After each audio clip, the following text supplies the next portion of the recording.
Bárbaro. Bueno, mi nombre es Ana Arias, yo soy decana de la Facultad de Ciencias Sociales de la Universidad de Buenos Aires y les queremos agradecer a la red especialmente que estén trayendo sus avances, sus hallazgos y sus apuestas a nuestra facultad. Hoy, además, siendo 46 de diciembre, que hayan tenido esta posibilidad de guardarse este tiempo, para nosotros es un honor. Y vamos a estar muy atentos a los avances porque necesitamos, sobre todo en esta época, mucha capacidad de articulación, porque hoy el desafío hoy del pensamiento crítico es la propuesta, es la poder proponer modelos alternativos, así que venimos siguiendo muy atentamente el desarrollo de la red. Así que bueno, muchas gracias y los seguimos atentamente. Muchas gracias.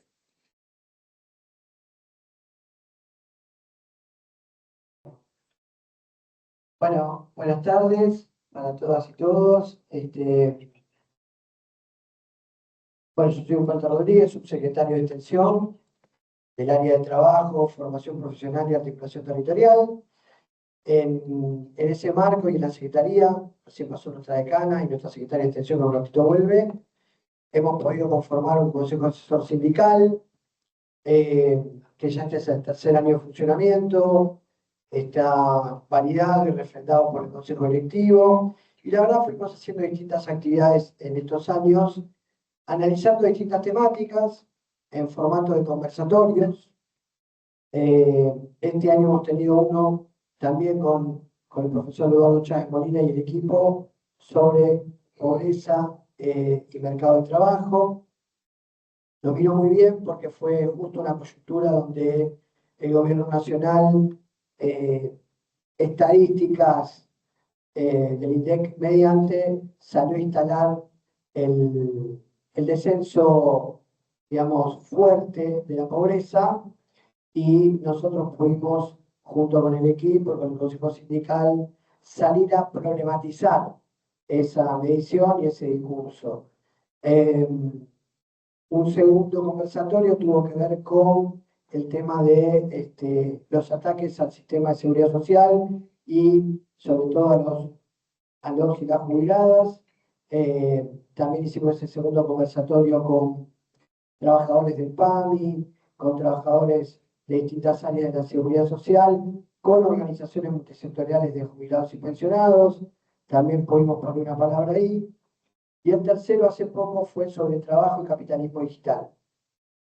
Pudimos, de la mano de la doctora de Ciencias Sociales, Patricia Ventrisic, trabajar toda la cuestión de este estadio del capitalismo y los procesos de acumulación de capital y valorización que se están dando, y cómo pensarlos como procesos de producción y de trabajo, frente a los cuales tener nuevas respuestas sindicales y nuevas agendas de regulaciones.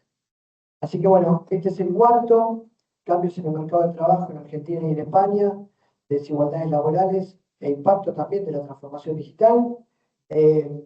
Lo vamos a articular con el cierre, que 5:30 vamos a hacer un brindis también. Así que bueno, quiero agradecer al profesor Eduardo Chávez Molina, a todo el equipo, también a los invitados. La verdad que en contextos y coyunturas tan críticas, seguir construyendo agendas de intercambio, de cooperación, de producción de conocimiento y de socialización es un motor.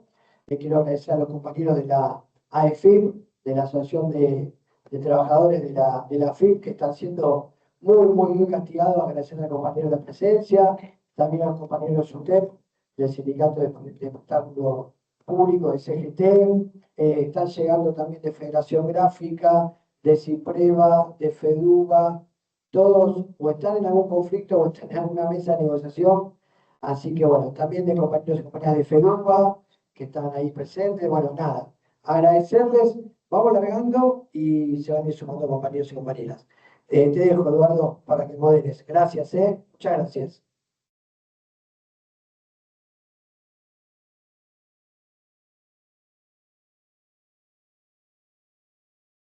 Bueno, gracias a Humberto, la mesa sindical, la Facultad de Ciencias Sociales, que nos da esta oportunidad de poder expresar y poder dar cuenta de las investigaciones, algunas nacionales, otras internacionales, globales, al mundo sindical, ¿no? Es decir, mostrar los resultados que van más allá de presentar solo informes a nuestro mundo académico, a nuestro mundo de artículos, ¿no? Poder conjugar y poder dar cuenta de lo que nosotros observamos a partir de información, a partir de análisis específicos y sistemáticos sobre las condiciones laborales, de empleo, políticas, etcétera, que vamos a ver el día de hoy. Vamos a tratar de ser lo más sintético posible en esta actividad y que salgan por lo menos algunas reflexiones. Y el fin de semana, cuando les pregunten qué hiciste, estuve en una conferencia y me dijeron un par de ideas que pueden ayudar. Ese sería el objetivo general. Bueno, ¿con qué vamos a empezar? Tenemos a Pedro López Roldán, de la Universidad Autónoma de Barcelona, ¿no? Acá presente, que además es el director de un proyecto internacional que se llama INCASI, nacido por la Unión Europea. Sandra Facelli, de la Universidad Pablo Lavide, de Sevilla, a pesar de que tiene un nombre particular, es una universidad pública, ¿no? Acá en Argentina, cuando tienen un nombre, uno cree que son privadas, pero no, es una universidad pública. Y Sandra también es coordinadora del proyecto INCASI. Detrás de cámara, no lo vemos, pero podemos sentir su gran afecto con la Argentina y con estos trabajos. Antonio Martín Artiles, ¿no? Que es un gran sociólogo laboral español. Yo siempre digo que es el NEFA español. Es cierto. ¿No? Entonces acá tenemos a Antonio Martín Artiles, que no sé si me está escuchando, porque no lo vemos acá, pero ya le vamos a dar la palabra. Así que bueno, adelante. Muchas gracias por todo y vamos a ir rapidito. Vamos a hacer una presentación bastante rápida, gracias. Sí, buenas tardes. En nuestra presentación, básicamente queremos transmitir dos tipos de contenidos. Por un lado, un análisis de las desigualdades en el mercado laboral, desde un análisis que recientemente hemos tenido ocasión de realizar en el contexto de un proyecto de elaboración de lo que es una colección que cada 10 años se realiza de contribuciones alrededor de un informe global de muchos aspectos que se denomina España del año correspondiente, en este caso 2025, y donde tuvimos ocasión de realizar este análisis de desigualdades sociales desde la perspectiva del mercado de trabajo en España. Entonces vamos a presentar en este primer cuarto de siglo algunas tendencias de cambio al hilo de acontecimientos diversos que tienen que ver con las crisis, con las políticas aplicadas y, por tanto, con los efectos que tienen en términos de condiciones finalmente laborales y moldeo de esas tendencias distintas en términos de posiciones más o menos desiguales. Y una segunda parte, que sobre todo expondrá a Antonio, relativa a las características de la negociación colectiva en España, su modelo y algunos aspectos relativos al debate sobre la reforma. Entonces, simplemente para plantear el esquema desde el cual nosotros realizamos las miradas de las desigualdades en el mercado de trabajo, nuestro esquema de modelo de análisis es bastante más amplio de lo que a veces los datos nos permiten moldear y analizar en un contexto concreto. De manera general, adoptamos la perspectiva de la segmentación del mercado de trabajo, que en muchos aspectos entronca desde que comparamos la realidad europea, española en particular, con la latinoamericana, con esquemas de razonamiento y conceptualizaciones de lo que aquí se denomina heterogeneidad estructural. Y desde ese punto de vista nos sirve como esquemas, a veces, para hacer esas comparaciones, como puntualmente también al final vamos a plantear. Entonces, nuestra perspectiva tiene en cuenta la tradición de la segmentación del mercado de trabajo, que es una perspectiva económica, sociológica, que permite poner de manifiesto las dinámicas de interacción entre la oferta de mercado de trabajo y la demanda laboral. Por tanto, las políticas empresariales destinadas, digamos, a procesos de flexibilización, de subcontratación, de dinámicas distintas, finalmente, para hacer posibles los objetivos de maximización de beneficios y minimización de costes, que finalmente es el principio esencial del capitalismo y de la acción empresarial. Y en ese contexto, por tanto, también el control de la fuerza de trabajo, los sindicatos, etc. Ese es el marco general que, desde el punto de vista más del mercado de trabajo, nos sirve de referencia, y nosotros, por tanto, eso significa hablar básicamente de empleo asalariado, pero que en este trabajo y como voluntad de análisis y más, por ejemplo, en el caso de América Latina, es una necesidad plantear también la incorporación de la mirada desde el empleo autónomo, del trabajador independiente, cuentapropista, etcétera, que finalmente puede tener características distintas en ambos contextos, pero finalmente forma parte de esa mirada más general. Y luego, otro aspecto que para nosotros es importante y muchas veces es difícil plasmar en los datos, que es que la vida productiva, laboral, está en comunicación directa con la vida no laboral. Por tanto, la perspectiva de género es importante. Por tanto, la inactividad y la actividad son caminos que se van transitando dependiendo de las posiciones más o menos centradas o débiles de las personas. Y eso genera finalmente un contexto que, moldeado por políticas públicas de diferente naturaleza, favorecen, condicionan, compensan, etcétera, y crean unas determinadas condiciones de vida que finalmente es lo que nos preocupa y, por tanto, la problemática más general de la justicia social. Desde el punto de vista de la segmentación, que es la perspectiva más concreta o más específica, tanto vamos a presentar resultados fundamentalmente tanto de población asalariada, de condiciones de desigualdad en ese tipo de colectivo, planteando la hipótesis central de la segmentación del mercado de trabajo, que es que, a diferencia de lo que plantea la economía neoclásica, no hay un único mercado, sino que se generan dinámicas de segmentación siguiendo estrategias fundamentalmente empresariales que se adaptan a determinados perfiles de la clase trabajadora o de la fuerza de trabajo que finalmente tienen que ver con la edad, o tienen que ver con el sexo, o tienen que ver con el origen inmigrante, el nivel educativo, etcétera, etcétera. Bien, ese es el esquema general de razonamiento. Y cómo bajamos de ese esquema súper macro a algo muy concreto. Usamos las encuestas de fuerza de trabajo que tenemos disponibles en todos los países y entonces tenemos que hacer una bajada y un aterrizaje de ello. Utilizamos unas técnicas factoriales y lo que hacemos es analizar la demanda por un lado, la oferta por el otro, combinarlas, tratar de mirar esta cuestión de las características de seguridad del empleo, cualificación o calificación sería acá, características de las empresas y salario, como en esa primera parte, y las características de la fuerza de trabajo con todos esos elementos que Pedro mencionaba.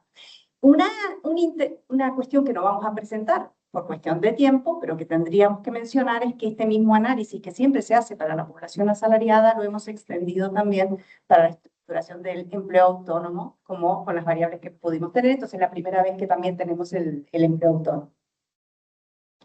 Aquí, para presentarles un poquito, como son muchos años, es como los primeros 20, el cuarto de siglo, lo que hicimos para poder hacer ese análisis en el capítulo fue más o menos dividir estos 5 momentos históricos con un crecimiento que llamamos desequilibrado en los primeros años, luego la gran recesión, llamada para mí gran recesión, pero bueno, es la gran recesión, se conoce en Europa como la gran recesión, que afectó a todos los países europeos, como saben, Estados Unidos, y de distinta manera, y menos a Latinoamérica.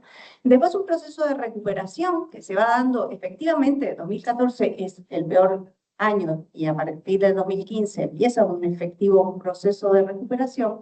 Viene la pandemia, donde se nota efectivamente una caída, ¿no?, del PIB, ¿no?, interanual 12%, que es brutal, y después un proceso de reactivación, con crecimiento siempre positivo con respecto al año anterior, y donde realmente la economía española tira, es la locomotora de Europa, la que sigue creciendo, la que sigue tirando, la que sigue, ¿no?, mientras los países empiezan a tener algunas tasas de crecimiento, mientras nosotros interanualmente se van manteniendo esas tasas positivas, aunque bajan de esa cantidad, pero se mantienen. Asimismo, el Gini acompaña de alguna manera esa tendencia y baja en el último proceso de reactivación. Tenemos un gran proceso de inflación bastante atípico que se da en el último periodo de reactivación, y eso va a tener una repercusión también en salarios que después lo vamos a comentar. Asimismo, hay un elemento importante para quien no conozca el mercado español. Tenemos en este gráfico toda la serie del periodo en el que nosotros analizamos en el libro. Desde el 2000 al 2024 tenemos toda la cantidad de afiliación a la seguridad social tanto en números absolutos, que está en el eje de la izquierda, como en números de porcentaje sobre la población mayor de 16 años, que es como se saca, sobre el eje de la derecha. Entonces lo que vemos ahí es un efecto enorme de la gran recesión. Si ustedes ven esa bajada, ¿no?, de la seguridad social, es un efecto muy brutal, donde cae el empleo de una manera estrepitosa y cae la afiliación a la seguridad social. Y luego se va recuperando, sin ser la pandemia, que vuelve a bajar, y asciende a números históricos en España. 21,5 millones de personas en la seguridad social es un récord histórico en toda regla en el ámbito español. Así que un elemento más para tener contexto es que nosotros estamos analizando, cuando hacemos el análisis de la segmentación laboral, estamos analizando a los asalariados, pero los asalariados son el 80% de la población, que han crecido a un 85% en la última etapa. En este proceso que analizamos desde el principio hasta el final, tenemos un 85% de asalariados, o sea que el análisis cubre gran parte de lo que significa el mercado laboral. Vamos a presentar algunos indicadores generales, de hecho, básicamente 3 diapositivas con indicadores para ver la evolución reciente de algunos datos básicos, ¿no? Primero, en términos de tasa de actividad, España pasa en el primer cuarto del 53 al 59% y la brecha entre varones y mujeres se va reduciendo. De hecho, el gran incremento de esa tasa de actividad se debe a la incorporación de la mujer al mercado de trabajo. Por tanto, la línea roja es la que sube más, la línea azul de los varones más o menos, de hecho, es estable o baja, de hecho, ligeramente, y por tanto se produce ese primer fenómeno. El segundo, que es una característica estructural del mercado de trabajo español, es tener de los niveles de desempleo más altos de la Unión Europea. Es una característica histórica que va al hilo siempre del ciclo económico y que en el caso de este periodo pasó de un máximo en plena punta de la crisis del 27% de población desempleada, lo cual implica que la principal política de protección social de España es el desempleo, por tanto, cubrir todas las ayudas de subvenciones y prestaciones de desempleo. Y desde entonces, España experimenta un cambio muy importante, donde las diferencias también de varones y mujeres se hacen escasas y se baja ese 10% en el momento actual. Ahora vamos a destacar justamente cómo en cada momento ha habido políticas distintas que han permitido fomentar, digamos, esos cambios de algunas características estructurales del mercado de trabajo español. Entre ellos, uno de los indicadores fundamentales para analizar la precariedad laboral con sus matices es el de la tasa de temporalidad. Justamente también España era el caso extremo junto a Polonia, donde se daban las tasas mayores de temporalidad, que es el indicador fundamental o uno de los indicadores fundamentales para dar cuenta de las estrategias de flexibilización del mercado de trabajo, de las empresas en términos de empleo, y que en el caso de España ha pasado de ese pico de casi el 37% al momento actual, donde estamos a niveles del 16% y bajando. Eso responde también a políticas distintas. Entonces, aquí hemos marcado en azul y en rojo cuando hay una política conservadora, cuando hay una política progresista. Como se puede observar, como resultado de una política conservadora, se alcanza el máximo pico del 37%. Ese es el efecto de las políticas conservadoras. Cuando llega un gobierno progresista, aplica con una serie de reformas esas tendencias decrecientes, que en el periodo subsiguiente pues, se reducen notablemente. Vuelve un gobierno conservador, frena ese proceso, vuelve a incrementarse la eventualidad, la temporalidad, los contratos de ese carácter. Y en el último periodo, como resultado de una reforma laboral que es de las más profundas que se han aplicado en España, con un éxito muy importante, la temporalidad ha bajado a la mitad en un periodo de tiempo cortísimo. Básicamente porque la implementación de esas políticas, digamos, ha forzado que los contratos tengan el carácter indefinido y solo el carácter temporal en las condiciones estructurales que se requieren por la producción, por tanto, esas condiciones más objetivas que justificaran, digamos, esa realidad. Por tanto, se reducen los contratos cortos, pero la brecha de género ahí se ha ido manteniendo y también, digamos, si esta es una buena noticia que hay que destacar y hay que sopesar su relevancia y su importancia como resultado de esas políticas, también hay que decir que no todo es oro lo que reluce, porque finalmente también hay reacciones por parte de las empresas ante ese nuevo contexto de legislación. Entonces hay dos aspectos que, aunque también se han regulado, como es el contrato fijo discontinuo, es una modalidad, explico ligeramente para entenderla, es básicamente un contrato asociado a la temporalidad de las actividades. Entonces, cuando en España el sector turístico es tan presente, cuando hay inactividad, la relación laboral, digamos, se congela, se cobra la prestación de desempleo, se cobra un finiquito que compensa de manera moderada. Indemnización. Eso, pero no es indemnización. Indemnización sería por despido. En este caso es cese de la actividad, de la relación laboral. Y es parecido, pero es de menor importe. Digamos, compensa la inactividad.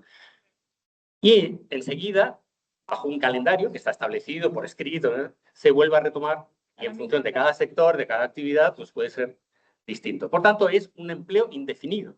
Por tanto, se tiene un año tras otro, a no ser que haya un cese por alguna razón, objetiva o no objetiva, que implica el despido. Lo mismo se produce con los contratos indefinidos.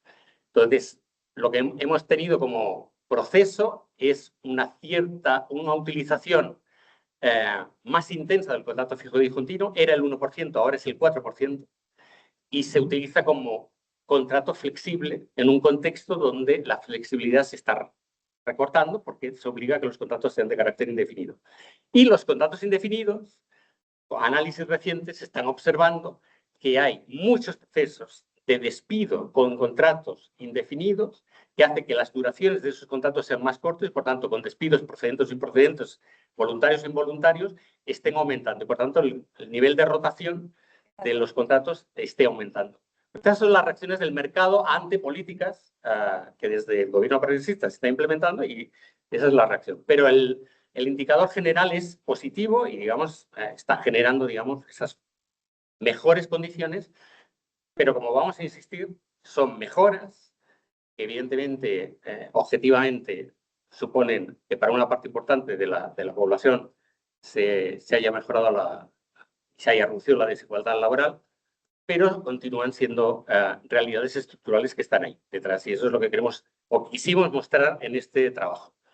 Simplemente para hacer un apunte paralelo a esa línea de políticas, aquí tenemos los valores del salario mínimo interprofesional desde el 2002 hasta el 2025, en azul gobiernos conservadores, en rojo gobiernos progresistas, y aquí se ve la tasa de incremento del salario mínimo. Euros a la izquierda, en el margen. Por tanto, actualmente, por ejemplo, es de 1.184 y ha sido como resultado de una política activa de incremento del salario mínimo que ha llegado en este periodo, el promedio es del 7,2% de incremento. Cuando ha habido un gobierno conservador no ha superado el 2%, cuando ha habido un gobierno progresista, pues en este caso del 5% o del 7,2%, porque la política actual es muchísimo más activa desde ese punto de vista, que está compensando la situación retardada que tenía España, y de hecho nos situamos ya, digamos, en el segundo de 4 grupos, en el segundo grupo de mayor nivel de salario mínimo interprofesional en el contexto europeo. Bueno, no nos vamos a entretener mucho en este análisis, pero lo que quisimos hacer es tener en cuenta diversas características que son las que presentamos, Sandra presentó hace unas diapositivas, donde analizamos la interacción de una serie de características sobre condiciones del empleo en España y para generar una tipología de segmentación del mercado de trabajo. Y entonces encontramos fundamentalmente que hay dos ejes de estructuración de las desigualdades, uno asociado a la idea de la segmentación, que implica una polaridad de precariedad, y otra de calidad del empleo. Entonces, ahí nos sitúan las personas en función de esa primera gran dinámica, y por tanto que implica características que aquí podéis observar más detenidamente en términos de cualificación, buenos ingresos, estabilidad laboral, etcétera, por un lado, frente a la precariedad asociada a contratos de corta duración, bajos salarios, baja cualificación y todos los perfiles de juventud, inmigración, también femenino, pero no necesariamente solo femenino. Es una parte del sector, pero las mujeres tienden a ser muy duales en el mercado laboral español y, por tanto, están en lo mejor y en lo peor. Por eso hace que la segunda dimensión sea segregación por género. Por tanto, las mujeres las vamos a ver doblemente en lo mejor y lo peor del sector servicios sobre todo, pero las mujeres son fundamentalmente trabajadoras de servicios y los varones son en mayor proporción trabajadores de la industria y de la construcción. Por eso están en el eje vertical, digamos, en la zona alta, generando una dimensión que, digamos, expresa esa idea de la segregación. Entonces, en función de esta segmentación laboral y segregación laboral, se estructura este espacio social sobre el que analizar las condiciones laborales y las posiciones desiguales.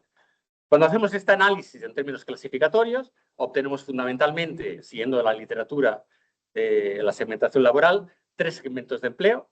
El segmento más precario, que se denomina de secundario, que en el caso del año 2022 ha afectado al 26% de la población asalariada, frente al 43% de este segmento primario inferior, que quiere decir segmento estable, con buenas condiciones laborales, pero menor cualificación, menor remuneración. Son empleos, sobre todo del sector más industrial de toda la vida, ocupados principalmente por varones, y que genera, digamos, ese núcleo, ese porcentaje importante también con otros sectores.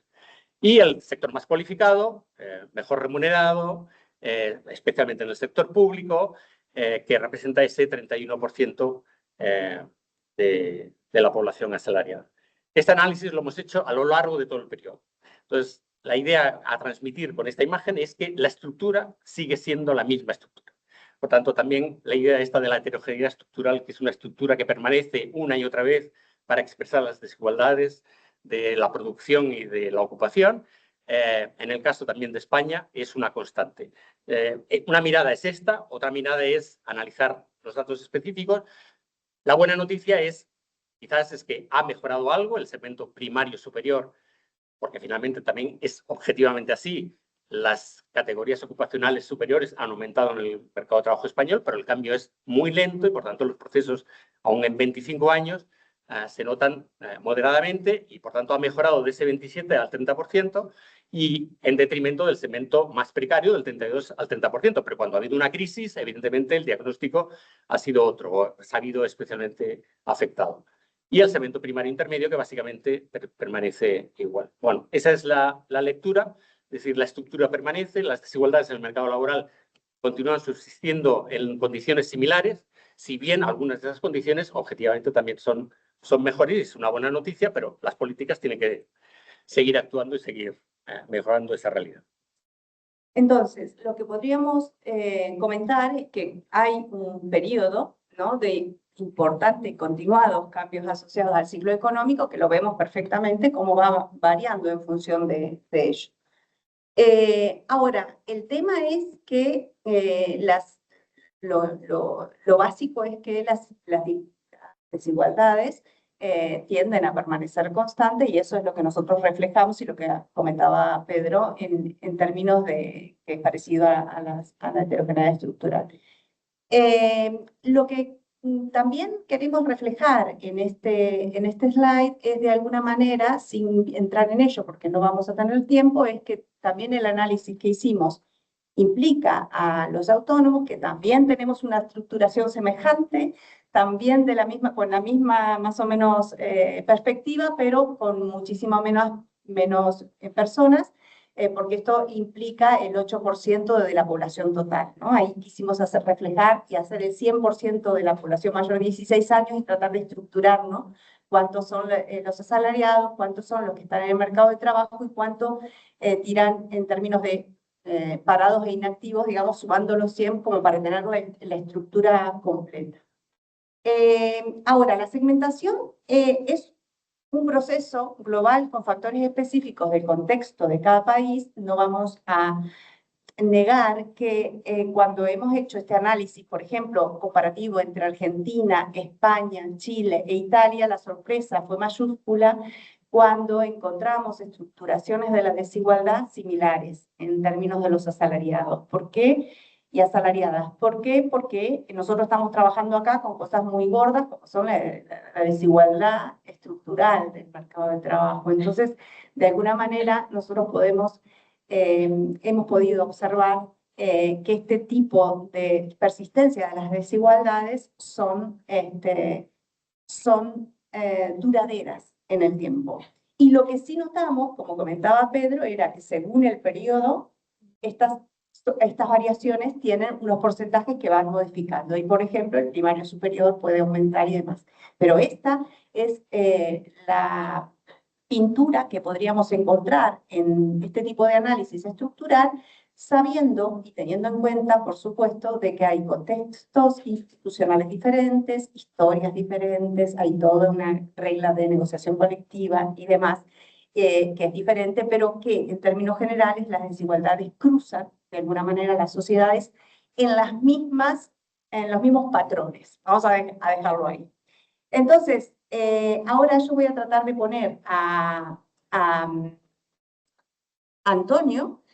Voy a dejar de compartir, Antonio. Yo sé que teníamos este slide, pero dejo de compartir un momento para tratar de rescatarte. Te doy la bienvenida, ahí estamos, y te dejo la palabra. Bien, buenas tardes a todos y a todas. Bueno, no sé si estáis viendo el slide, la transparencia. Momento. Bueno, y si no, no hace falta porque yo directamente voy Bueno, yo lo que voy a hablar son de tres cosas. Primero, del debate de las reformas laborales del 2012 y 2021. Segundo, de la estructura de la negociación colectiva. Y tercero, de los contenidos de la negociación colectiva. En relación al primer punto, debate sobre la reforma. Decir que ha habido dos grandes reformas. La reforma del año 2012, hecha por el gobierno conservador del Partido Popular en el contexto de una crisis económica fuerte, la gran recesión, la crisis financiera, y enmarcada en una política de austeridad auspiciada, impulsada por la Unión Europea. En este momento, o en esa reforma, el objetivo era descentralizar la negociación colectiva, favorecer los ámbitos de negociación inferiores a los de nivel de Estado, primordialmente los convenios colectivos de nivel de empresa para adaptar el comportamiento salarial al nivel de productividad de cada empresa. Segundo, favorecer la descentralización y la subcontratación para facilitar la externalización de las actividades y, por tanto, flexibilizar el proceso productivo.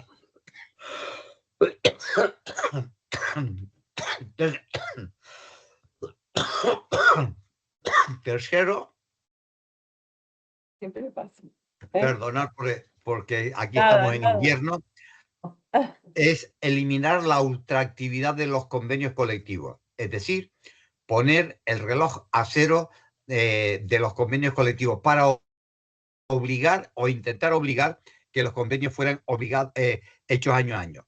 De hecho, no tuvo mucho éxito, pero en el gráfico que, si podéis ver luego, se manifiesta un incremento del número de convenios colectivos porque se ha producido una dispersión, una fragmentación de la negociación colectiva, aunque no en la medida que esperaban los conservadores. Y la segunda reforma es la reforma progresista hecha en el año 2021. Esa reforma del año 2021, veis que se reduce el número total de convenios porque lo que hace esa reforma es precisamente favorecer la centralización, es decir, favorecer los convenios sectoriales en detrimento de los convenios colectivos. Y, por tanto, esto es un aspecto importante porque está produciendo un proceso de centralización gradual de la negociación colectiva, lo que de alguna manera concuerda con la idea de las economías coordinadas. Bueno, siguiendo esta misma línea, los convenios de empresa han disminuido, han pasado del 12% al 7%, y en todo caso lo que hay que tener también en cuenta con esta reforma es que se ha recuperado la ultraactividad de los convenios colectivos y se ha introducido el principio del letargo. El principio del letargo es cuando los empresarios se resisten a negociar convenios de ámbito inferior, entra en vigor el convenio de ámbito superior, con lo cual lo que obliga a las partes es, especialmente a los empresarios, a negociar el convenio colectivo y no dejarlo morir como se pretendía con la reforma del año 2012. Otro principio que se recupera con la reforma progresista del año 2021 es el principio de causalidad en la contratación. El principio de la causalidad de la contratación significa que para hacer contratos de tipo temporal hay que tener causas justificadas, como es necesidades perentorias de contratación por circunstancias de la producción o bien contratos de sustitución. Esto es importante porque ha permitido reducir un abanico de contratos temporales enorme que había con la reforma del 2012. 18 tipos de contratos temporales se han pasado prácticamente a 2 tipos de contratos temporales. Esto es un avance importante y esto nos lleva al tercer punto, al segundo punto. El segundo punto es ¿cuál es la estructura de la negociación colectiva? En términos teóricos comparados, podríamos decir, España es un país que tiene o pertenece al ámbito de las economías coordinadas, pero híbridas. Me explicaré. Coordinada, porque desde el año 2002, con la entrada en vigor en el euro, se puso en marcha un mecanismo que se llama Acuerdos para el Empleo y la Negociación Colectiva. Son acuerdos bilaterales entre sindicatos y empresarios con el beneplácito y el soporte de los gobiernos, tanto conservadores como progresistas, porque el objetivo principal es coordinar para evitar que la inflación desborde o desequilibre la economía. Por tanto, ese es un paraguas que permite cubrir a todos los trabajadores a través de esos acuerdos. Ya veremos después cómo se ha comportado. Pero inmediatamente hay que decir que es híbrida porque la estructura, el desarrollo de la negociación colectiva por debajo de ese paraguas es relativamente fragmentada. Es decir, el 56% de los trabajadores tienen convenios de ámbito provincial, sectorial. El 21% tiene convenios de ámbito autonómico, sectorial. El 8% ámbito interprovincial, sectorial. Y el 5% comarcal, sectorial. Es decir, en pocas palabras, el 93% hoy día, el 93% de los convenios son de ámbito sectorial, aunque fragmentado internamente, mientras que solo el 7% son convenios de empresa. Por tanto, podríamos decir que la negociación colectiva en España tiene una amplia cobertura porque tenemos un sistema erga omnes de eficacia general de los convenios, como en Francia.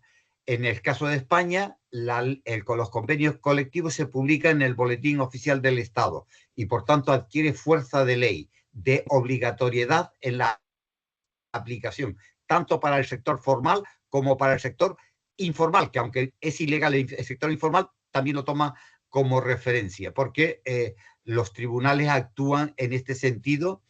Por otra parte, un rasgo peculiar de España es que la eficacia de los convenios, la cobertura es del 80%, 82% de los trabajadores, pero la tasa de afiliación sindical es muy baja. La tasa de afiliación sindical es el 14%. Es decir, los sindicatos negocian incluso para los no afiliados, para los free riders, para los gorrones. Es decir, la afiliación, la base sindical está siguiendo el esquema que antes proponía Pedro de la segmentación. El sindicato está asentado, los sindicatos están asentados en el sector primario del mercado de trabajo y poco en el sector secundario periférico de la economía. Pero en cambio la negociación colectiva a través de la eficacia general beneficia a todos los trabajadores. Por tanto, los costes de negociación los pagan los afiliados o bien transferencias de subvenciones del Estado a los sindicatos. En cuanto a los contenidos que se han negociado, bueno, se han negociado especialmente bandas salariales, que es el otro gráfico, el que tenemos abajo a la derecha, el tercer gráfico a la derecha, en el que se puede ver cómo se ha ido comportando los salarios. El salario se ha ido comportando siempre dentro de la banda de mínimos y máximos acordados en el paraguas, acordados en los acuerdos de empleo y negociación colectiva. Eso ha servido para disciplinar el comportamiento de los salarios, pero también para evitar la inflación. Y esto es lo que ha favorecido la coordinación económica. Hay que decir también que crece en importancia las cláusulas de garantía salarial, es decir, cuando se produce beneficios en las empresas o aumentos de productividad, un 34% de los trabajadores tienen una cobertura de garantías de revisión de los salarios. Por otro lado, un aspecto también importante que puso antes relieve Pedro es el aumento del salario mínimo interprofesional. Sí, desde 2018 podríamos decir que casi un 50% ha aumentado el salario mínimo interprofesional un 50%. Otro aspecto importante es la jornada laboral. La jornada laboral, hay una tendencia hacia la anualización del tiempo de trabajo para negociar paquetes de flexibilización del tiempo de trabajo a lo largo del año. Nosotros tenemos aquí también lo que se llama, lo que llamáis en Argentina, la americanización de la jornada, es decir, poder trabajar 12 horas. En España es posible, pero sí es posible siempre y cuando figure en el convenio colectivo. Y por tanto, depende de la voluntad de las partes. Depende en buena parte también de los sindicatos. Porque el máximo legal diario es de 9 horas. Por tanto, si no hay convenio, no se puede hacer horas. Y esas horas, en el caso que se hagan, se acumulan y se generan bolsas de tiempo de trabajo, de débito. Aquí le llamamos el modelo alemán o el modelo Volkswagen y no el modelo americano. Por otro lado, hay que decir que la jornada máxima legal es de 40 horas, que es precisamente uno de los temas estrellas también en discusión y parte de la propuesta del gobierno progresista que todavía no ha logrado aprobar el departamento. Pero en todo caso, hay que decir que la jornada media pactada en convenios colectivos es 37,8 horas, está por debajo de la legal, como también el sector público es 37,5 y también está por debajo de la legal. Contratos de trabajo. ¿Qué ha pasado con la contratación? Bueno, ha aumentado los contratos indefinidos, un 15%, ha aumentado los contratos de relevo para la jubilación un 5%, los contratos de sustitución para la jubilación también un 2%, los contratos de formación en alternancia un 9%, los contratos de reciclaje y prácticas profesionales un 11% y los de circunstancias por la producción un 9%. Planes de igualdad. Es otro tema importante, la conciliación de la vida laboral y familiar, la conciliación a través de permisos parentales. El 89% de los convenios tienen cláusulas. Esto es una cláusula que podríamos decir de efecto inducido derivado de la política de la Unión Europea. Una de las grandes ventajas de España y del marco europeo es que hay un nivel de coordinación supranacional que tiene efecto inducido en el nivel nacional de los Estados miembros que tienen que adaptar, transponer la legislación europea a la legislación nacional y por tanto este es uno de los avances importantes. El teletrabajo es otro capítulo también de interés. Un 11% de los trabajadores hacen trabajo a distancia. Aquí incluimos en el teletrabajo o en esta reforma la ley de riders de la reforma de 2021, la ley de 2021, que ha tenido éxito en el sentido de que ha mejorado la calidad del empleo y la calidad relativa de los salarios, pero aquí está la crítica de los empresarios, es que ha disminuido el número de contratos en ese sector. También porque algunas empresas de riders de reparto han cerrado. La movilidad interna y la polivalencia es otro capítulo importante en los convenios colectivos. Hoy prácticamente todas las empresas tienen cláusulas relativas a la movilidad interna de la plantilla y a la redefinición de categorías profesionales a través de la polivalencia. Por último, la conflictividad laboral está en retroceso desde el año 2000. Hay un declive del número de huelgas, un declive del número de días de trabajo perdido. En definitiva, los temas estrellas hoy son la jornada laboral, el registro horario digital, la desconexión digital y la indemnización por despido, que precisamente aquí hay una normativa laboral que también hay que aplicar o transponer a la legislación española. En definitiva, España tiene un contexto de crecimiento económico expansivo, de crecimiento del PIB, de crecimiento también de los salarios, pero el gran problema es el lastre de la vivienda, que afecta particularmente a los jóvenes, y esto es precisamente un elemento fuerte de distorsión que los avances que se ha logrado, especialmente con el gobierno progresista, se ven distorsionados por el precio desproporcionado de la vivienda. Muchas gracias por la atención dispensada. Muchas gracias. Subimos el tuyo, dale. Empezamos, Vamos sí, lo vamos a hacer muy sintético a la siguiente parte. Sí. El siguiente componente, gracias, Antonio. Antonio Martín. Martín es su apellido. No su... Dale. Bueno. Vamos a ver si podemos... Espérate. Dale. Lo que voy a presentar rápidamente, chao. Es el impacto que tiene en el mercado laboral los procesos de automatización y de IA, a través de la construcción de índices de riesgos ocupacionales. El riesgo ocupacional además tiene un doble movimiento que se basa en las actividades laborales que implican reemplazo y las actividades laborales que implican utilización, ¿no?, de esas herramientas, ¿no? Son dos lugares distintos. Me detengo ahí un poquito porque este es un trabajo colectivo, riesgos y desarrollo de la economía digital en Argentina, en su momento financiado por el FONSIT, que ustedes ya saben, quedó en el, ¿no? Ahí están ya dedicándole condolencias, y luego apareció la Organización de Estados Iberoamericanos que financió esta parte, junto con Carolina Mera, Pablo Molina, que lo tenemos acá, Vicky Matoso, Verónica Jiménez Leú, entre otros investigadores que participaron de este trabajo.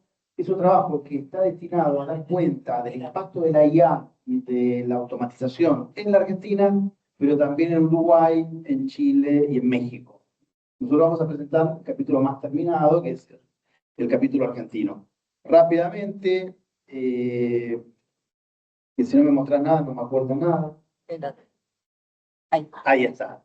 Bueno, recuerden que es un relevamiento basado en una técnica que se llama RDS, que es una especie de bola de nieve estratificada y que mantiene el criterio de la heterogeneidad de la muestra, es decir, que no sea sesgada, que no sea una muestra de amigos o amigas, en términos populares. No, déjame. La siguiente, la anterior. ¿Por qué la anterior? Porque se seleccionaron algunas actividades de alta incorporación tecnológica para ver efectivamente cuál es el peso que tiene la automatización y la IA, la incorporación mediana y la baja, ¿no? A partir de clasificaciones más que nada económicas que parten de un viejo trabajo de Schumpeter, ¿no?, que hace una clasificación sobre las empresas y la tecnología. Acá es importante ver que la alta incorporación tecnológica, que tiene que ver con informática, metalmecánica, farmacéutica, nosotros agregamos también petroquímica, que es el sector de la producción de pinturas y de colchones, ¿no? Recuerden, Argentina es un país, como bien dijo Pedro López Roldán antes, de heterogeneidades pronunciadas. ¿Por qué? Porque acá tenemos altísima incorporación tecnológica, donde su cercanía a la frontera de la tecnología mundial es muy pequeña, en relación, por ejemplo, a la baja, donde el sector textil, el nivel de productividad, ustedes más o menos ya lo saben, lo hemos dicho nosotros también en otros trabajos, en general su nivel de productividad se debe a amplísimas jornadas laborales, a empleos forzosos en muchos casos, y donde la extensión de la actividad laboral, tanto de intensificación y de horas, es lo que permite la competitividad ante los productos principalmente importados.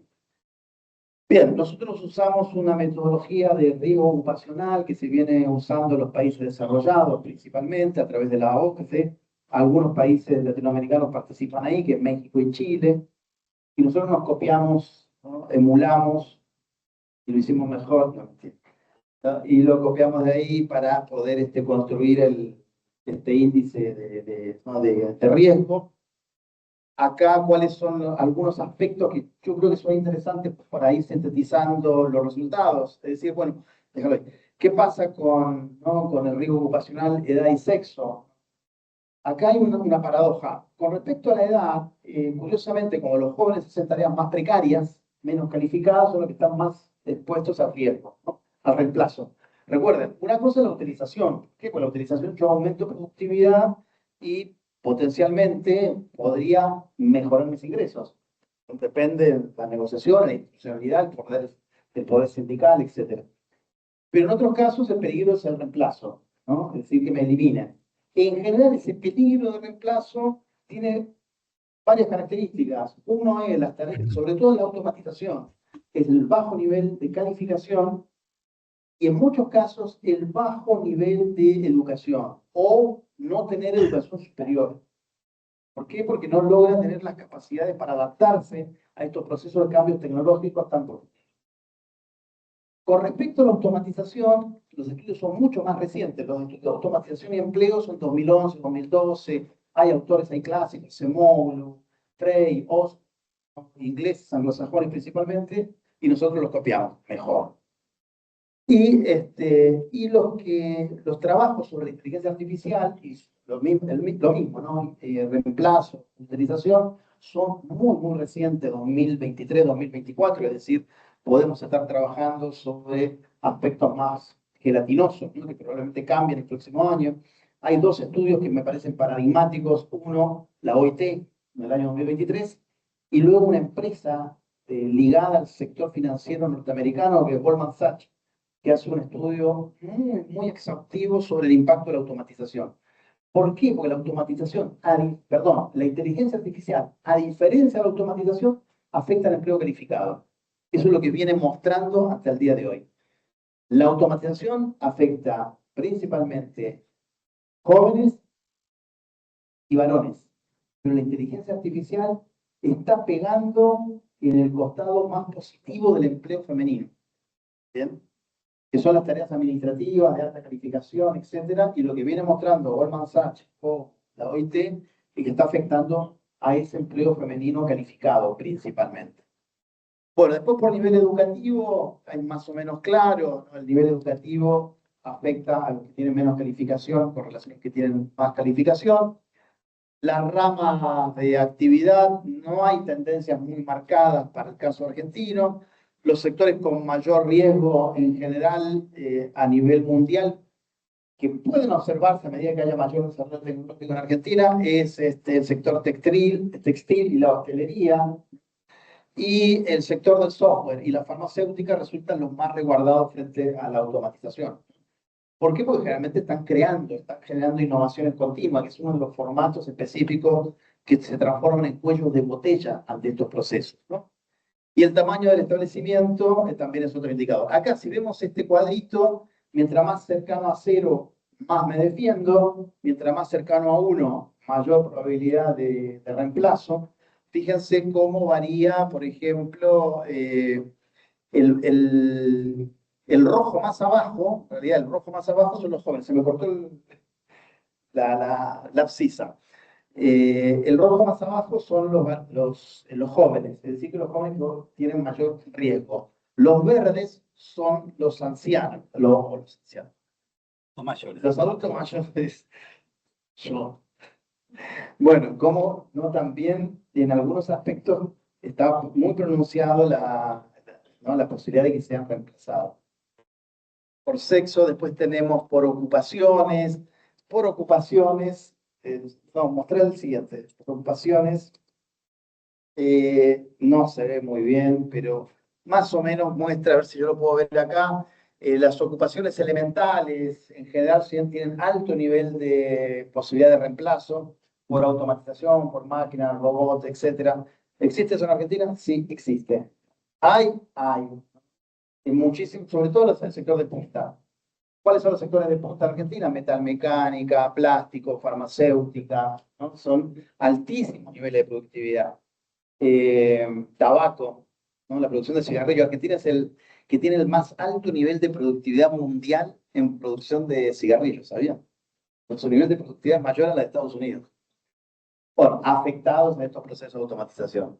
Y los que menos son, obviamente, ¿quiénes? Directivos, gerentes. ¿Por qué? Porque toman decisiones, como los investigadores, ¿no? Que tienen que tomar una decisión, va por este camino o por el otro, este resultado me muestra algo o no. La idea de la hipótesis, la idea, ¿no?, de que yo tengo que tomar una decisión es en general el cuello de botella ante estos procesos. Entonces, cuando nosotros miramos, por ejemplo, y ahora voy a pasar a Pablo, en un trabajo específico que estamos haciendo con el sindicato La Bancaria y el trabajo del sector finanzas. Cuando nosotros miramos y buscamos ese matching entre reformas laborales y condiciones del empleo en la Argentina actual, uno lo que ve por un lado es que hay una pérdida de empleo, ¿no?, formal principalmente, no es lo más, entre comillas, vertiginoso. ¿Por qué? Porque ese empleo formal que se pierde es reemplazado por empleo precario, por empleo flexible, y que cambia de rama. El empleo que se pierde en general es un empleo de alta calificación o empleo de ramas de alta calificación y de alta productividad, que es reemplazado por actividades laborales, sobre todo en el sector gastronómico, en el sector comercio, que es verdad que genera empleo, pero su nivel de productividad y de desarrollo tecnológico es mucho menor. Ahora, esta pérdida de empleo del sector industrial tiene obviamente muchos factores, pero yo voy a destacar tres principalmente que afectan también las condiciones de pobreza, ¿no? Uno tiene que ver con la caída del consumo. Caída del consumo, por más productividad que yo tenga, si el consumo cae y mi nivel de productividad no es tan eficiente como para competir en mercados externos, es probable, ¿no?, que pierda puesto de trabajo. El segundo punto son las políticas arancelarias. El sector textil, por ejemplo, el sector textil, si ya tengo 12 horas, ¿cuánto tengo que subir para competir con un productor chino? A 16 horas. Hay cuerpo físico, ¿no?, que aguante 16 horas, ¿no?, con una máquina trabajando para poder competir. Usted tiene sus límites, los límites corporales de nuestra economía en relación a economías donde la incorporación tecnológica es tan elevada, es tan compleja, que puede competir sin ningún problema. Y el tercer punto, los cambios tecnológicos. Los cambios tecnológicos que afectan al sector industrial. Es decir, tengo elementos más coyunturales, pero tengo también elementos estructurales. Mayor tecnología, mayor automatización reemplaza los puestos menos calificados y que obviamente luego no se van a volver a contratar. Entonces se pierden directamente. Y ahora paso a Pablo, que es el trabajo específico del sector financiero, el sector bancario, que es uno de los sectores que crece económicamente, pero que tiene sus fuertes preocupaciones. Esas fuertes preocupaciones, quiero acá a los compañeros de sindicatos que están presentes darles tal vez un elemento muy virtuoso. ¿Por qué? Porque el sindicato de la bancaria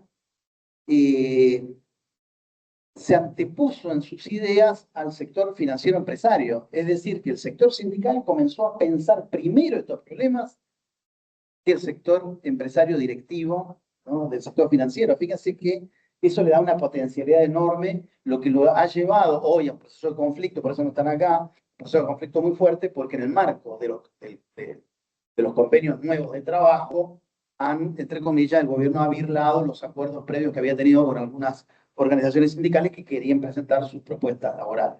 Bueno, te dejo. Bueno, bien, yo cerrando como para tratar de hacerlo más rápido. Bien, yo lo que voy a mostrarles es pasar no solo al sector de la discusión, sino sobre todo al sector de las propuestas. Es decir, qué hacer en esta... Yo presenté aquí dos imágenes generadas con iGemini y que tienen mucho que ver con pensar, es decir, contra qué estamos compitiendo, ¿no? ¿Cuál es nuestra... La imagen que está hacia la izquierda de ustedes es una imagen, digamos, clásica de lo que sería una familia trabajadora de la década de los 50, ¿no? Bueno, el modelo Elon Musk y el modelo de Thomas dice total libertad, total innovación, desestructuración de las reglas laborales, pero conservadurismo en la vida privada, ¿no?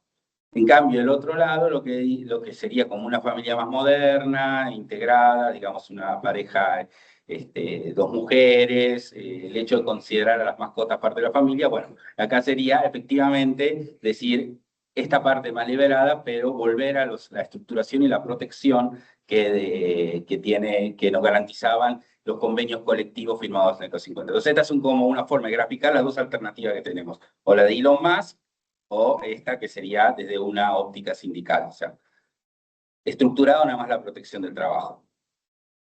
Voy a saltar directamente a estas cuestiones, que digamos, lo que se propone con este proyecto y después de este análisis es una gobernanza de la IA. Cuando decimos una gobernanza, no para decirlo en el aire, tiene que contener aspectos éticos que han sido definidos por UNESCO, por la UTI, por casi todas las organizaciones internacionales: no discriminación, transparencia, respeto a los derechos humanos, supervisión humana, están en la Ley de Inteligencia Artificial de la Unión Europea.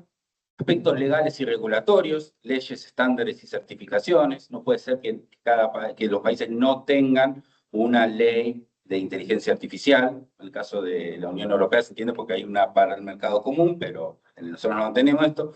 Hay aspectos técnicos, tiene que ser robusta, segura, y tiene que garantizar la privacidad por diseño. Estos 3 estándares los estoy tomando de 4 resoluciones de la ISO 9001. O sea, y los aspectos sociales, tiene un impacto en el empleo, en la economía y en la sociedad. La gobernanza no viene sola, tiene que estar acompañada de una estrategia. Para países como Argentina se requiere un plan de desarrollo que contemple un enfoque de brechas digitales, es decir, la conectividad en los distintos lugares para mitigar efectos de desigualdad. Antes de hablar qué es lo que puede hacer Gemini o ChatGPT, veamos que hay lugares en la Argentina donde no hay señal ni de celular. Paralelamente, una ley general de regulación de IA y distintos acuerdos y reglamentaciones sectoriales. Esta ley, cuyo proyecto estamos trabajando, esta es una idea que también está tomada sobre el reglamento de la Unión Europea y las recomendaciones de la UNESCO. Se sienta sobre 2 bases: protección de derechos y seguridad, prevenir riesgos de discriminación, tener cuidado con la cibervigilancia, proteger de errores críticos de los sistemas automatizados y evitar la opacidad en la toma de decisiones, o sea, la confrontación siempre con una autoridad humana. Y a su vez tiene que tener fomento de la innovación y la competitividad, no es decir solamente lo que no, sino también cómo se puede articular para que sea un desarrollo más inclusivo. Reglas claras y previsibles, uso de sandbox regulatorios, o sea, para experimentaciones, reducción de brechas digitales y infraestructura de apoyo y programa de investigación colaborativa. Este gráfico muestra cómo cambia el impacto. Es decir, en lugar de regular sobre qué se puede o no se puede hacer, es asumir que es una tecnología que cambia muy rápido, que se mueve mucho. Lo que nosotros tenemos que hacer es gestionar los riesgos, estableciendo una tipología de riesgos y viendo de esos riesgos cómo hacerlos. Para eso yo voy a saltar directamente, bueno, estos son los informes de octubre de 2005, pero acá están caracterizados con el caso de bancarios, pero también bueno, decimos por riesgo, por nivel prohibitivo, el riesgo de pérdida de empleos, cómo garantizar la reconversión, riesgo de violación a los derechos básicos, ¿no? Sobre todo en lo que es cibervigilancia, etc.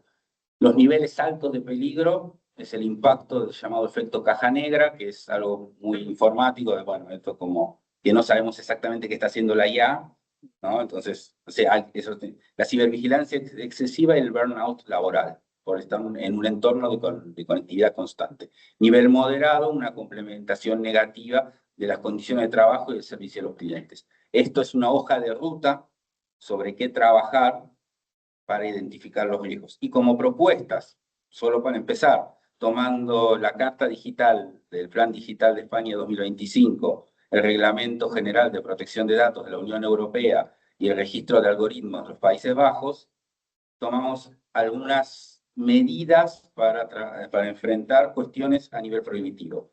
Formación laboral en programación y la formación de los programadores en derechos sociales y de género, no solamente técnica en el uso. Uso de datos inclusivos en el diseño de inteligencia artificial, se la entrena a la IA. Por lo tanto, el derecho a la información y transparencia de los criterios algorítmicos por actividad. Trazabilidad de los algoritmos utilizados en actividades de alto riesgo. Y yo le agrego a todo esto, todos los sistemas de propósito general, como ChatGPT, no los bots o las IA específicas, todos ellos deben ser considerados de alto riesgo, ¿sí? Por la cantidad de datos que almacenan y cómo los distribuyen y usan. Y estas son para bajarse a un convenio colectivo considerando, digamos, un nivel de riesgo alto. El derecho a la desconexión digital, que acá Vicky ha sido una militante fuerte. El derecho a la formación y el reentrenamiento laboral sin afectar las remuneraciones pactadas. La soberanía del tiempo de trabajo como alternativa a la flexibilización horaria. el derecho a la impugnación de decisiones disciplinarias tomadas mediante inteligencia artificial, lo que tiene que ver con el uso de métricas sobre cuánto es el desempeño. Bueno, si hay una decisión que se ha tomado en base a eso, tiene que haber una autoridad humana para confrontar y no contra la IA. La prohibición de sistemas de bloqueo de medios de comunicación digital y la salarización del aumento de la productividad tecnológica. No hay que tomarlas todas tal cual, pero es decir, esta también fue como una idea de la estructura que se plantea. Estamos frente a una tecnología que evoluciona rápidamente, entonces tenemos que retomar para nosotros y resignificar, ya que nos robaron la palabra libertad, resignifiquemos lo que sería un Estado gendarme, que es un Estado que tiene que estar monitoreando los riesgos junto con los sindicatos para luego aplicar políticas específicas para su reducción y o prevención. Bueno, muchas gracias.